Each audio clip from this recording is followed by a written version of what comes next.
Alberta Premier Jason Kenney rejected calls for a hard lockdown during an appearance on a radio program Sunday, the same day that his province's former top doctor signed a letter calling for immediate firebreak measures to deal with surging cases of COVID-19. Kenney told radio host Roy Green that a lockdown would make no sense for the 80% of the population that is vaccinated, who he said are much less likely to transmit the disease and are far less likely to be He also said the roughly 20% who aren't vaccinated and are behind the surge in cases are less likely to follow public health measures. Dr. James Talbot, Alberta's former Chief Medical Officer of Health, co-wrote a letter to the province's new health minister, Jason Copping, strongly recommending additional measures in the province, as the pandemic's fourth wave continues to strain hospital capacity. More than 82% of eligible Albertans have received at least one dose of COVID-19 vaccine, and more than 73% are fully immunized,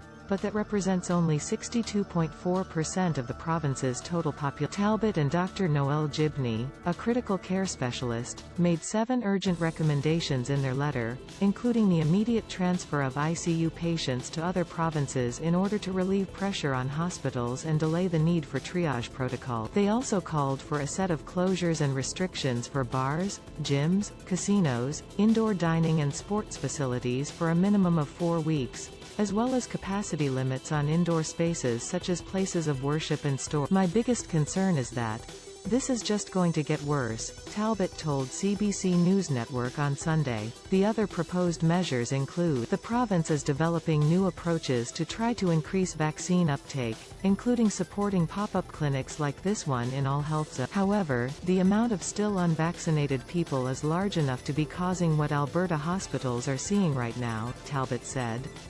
Vaccines are not available to children under people are being denied things like chemotherapy, elective surgery and could eventually run into a triage protocol where worse things happen because of how clogged up the system is, he said. We still have tools available to stop the spread of the virus in the community, but the government is just choosing not to use them. They say they can't.